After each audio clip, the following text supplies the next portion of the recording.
Bismillahirrahmanirrahim. Assalamualaikum warahmatullahi wabarakatuh. Anak-anak sekalian, jumpa kembali dengan Ustadz Arifin. Hari ini pada mata pelajaran BTG kelas 1. Anak-anak sekalian, kita akan lanjutkan pembahasan kita yang mana semua materi atau bab dari pelajaran 1 sampai dengan 7 telah selesai kita laksanakan. Insyaallah waktu yang tersisa akan kita gunakan untuk review, latihan, dan tanya jawab. Anak-anak sekalian, sebelum mulai pelajaran seperti biasa, Ustaz Arifin ajak pada anak-anak untuk berdoa kepada Allah supaya aktivitas kita tidak sekedar belajar tapi juga beribadah. Jadi belajar itu termasuk ibadah kalau diniati dengan betul mencari ridha Allah. Maka salah satu caranya adalah dengan berdoa. Marilah kita mulai berdoa. Silahkan duduk yang sholih dan sholihah. Sikap berdoa, kita mulai berdoa bersama-sama.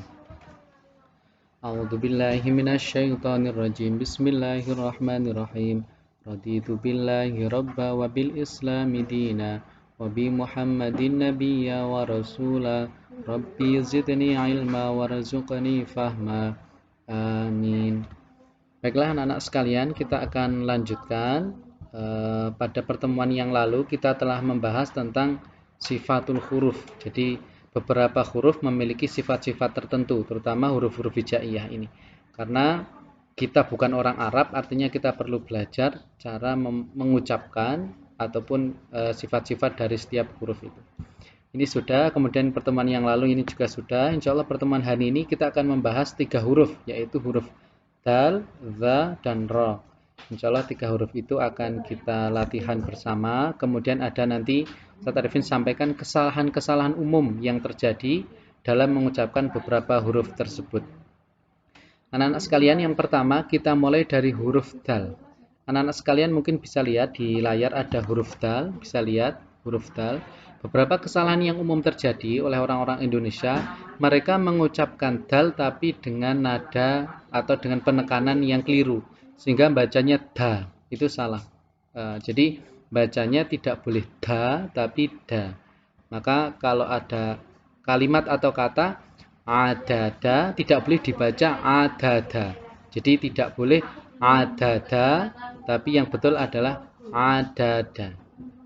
Jadi ada contoh di sini, nanti kita bisa baca bersama-sama. Kemudian yang kedua adalah ketika membaca da itu tanpa qalqalah. Ini merupakan kesalahan yang kedua. Jadi dalam membaca da adalah dengan menggunakan qalqalah. Contohnya pada kata lam yalid. Yang betul adalah lam yalid. Tidak boleh membaca lam yalid walam yulad. Nah, jadi tidak ada qalqalah. Yang betul adalah dengan qalqalah. Kita baca pertama, Ustadz Arifin akan contohkan 1 kali, kemudian anak-anak bisa nanti bersama-sama dengan Ustadz Arifin. Mohon untuk disimak dulu, dengarkan terlebih dahulu. Dadi dubad du dan dani dadna minal mudni madi dan danida. Bersama-sama yang di rumah, abata dadi dubad du dan dani dadna minal mudni madi dan danida. Nah, ini adalah huruf dal. Kemudian yang kedua adalah huruf setelah dal, yaitu huruf zal. Beberapa kesalahan yang umum terjadi adalah dalam mengucapkan huruf zal. Huruf zal dibaca seperti huruf za, sehingga bacanya contohnya yang betul adalah allazina dibaca seperti allazina. Nah, itu adalah salah. Jadi tidak boleh mengucapkan zal seperti huruf za. Maka pengucapan dal harus allazina, bukan allazina. Kesalahan yang kedua adalah mengucapkan dengan tafkhim atau tebal, sehingga mengucapkan yang seharusnya allazina menjadi allazina. Nah, itu juga salah. Allazina yaitu pengucapan huruf tebal seperti huruf dha. Nah, yang betul adalah tarkik atau tipis, yang salah adalah tafkhim. Ustadz Arifin contohkan, silakan anak-anak dengarkan terlebih dahulu. Kemudian nanti yang kedua diikuti bersama dengan Ustadz Arifin. Mohon disimak dulu.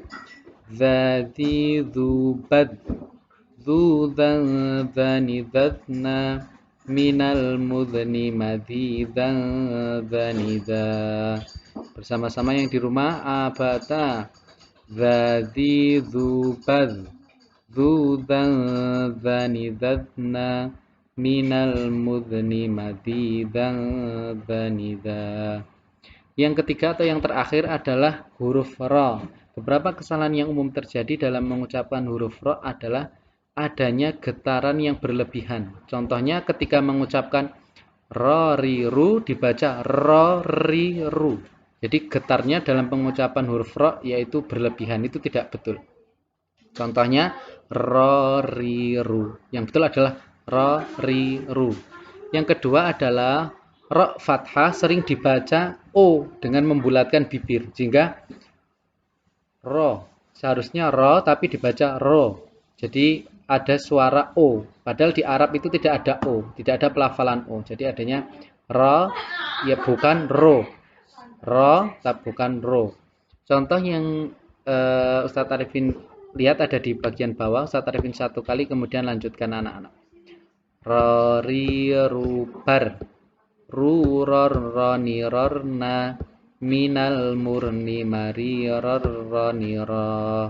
Bersama-sama abata ro ri ru bar ru ror roni rorna minal murni mari ror roni ro. Nah, itu adalah beberapa tentang sifatul huruf sampai dengan huruf ro. Insya Allah kita ketemu lagi pada pertemuan mendatang.